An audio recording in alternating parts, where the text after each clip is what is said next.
Welcome back to another video on my channel where I'm here to entertain and inform you on all things Marvel and DC.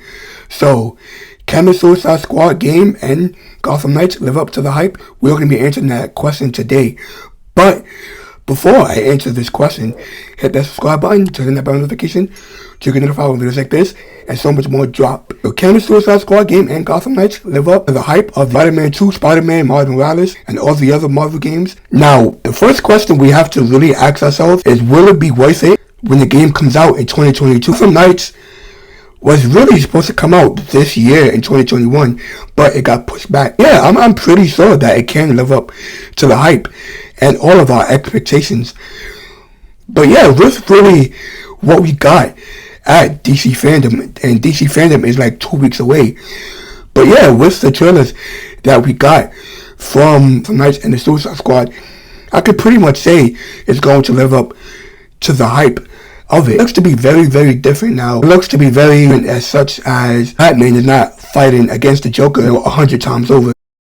You know, we actually get into play as the Bat family, Jason Todd, Nightwing, Barbara Gordon, Tim Drake. We are going to be fighting up against Court of Owls, which is probably the best Batman villains in my opinion. But yeah, it just seems very, very different as what we previously have gotten with Batman games. You know, the Bat family are not the side characters or pop up once in a while. They're actually the main characters of the game, and Batman is not facing off against the Joker, 100 times over in the Arkham series. We're actually getting fresh blood.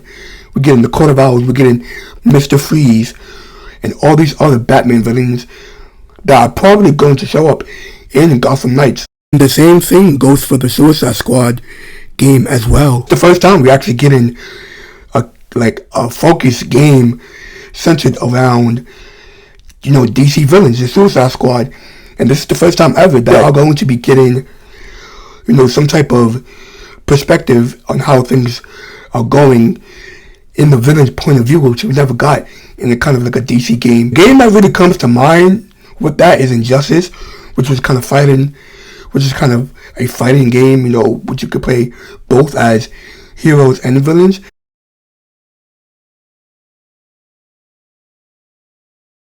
It just seems to look a lot different than what we expect from a normal game. But yeah, this time we're gonna be, playing as the Suicide Squad, facing up against the Justice League, which is awesome. We're gonna be fighting against Batman, Superman, Wonder Woman, The Flash, the whole 9 yards. And what's not to say that we can play as more Suicide Squad characters to come. But yeah, and the second question we really have to ask ourselves is there really going to be DLC in this game? We have to imagine that we will get a DLC of sorts in both of these games.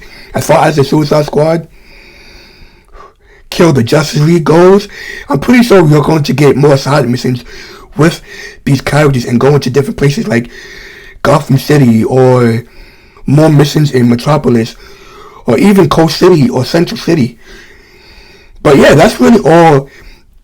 But we're really going to have to also imagine that we are going to get more characters and facing off against more heroes, which is kind of my prediction of the DLC from the Suicide Squad Kill the Justice League. But yeah, as far as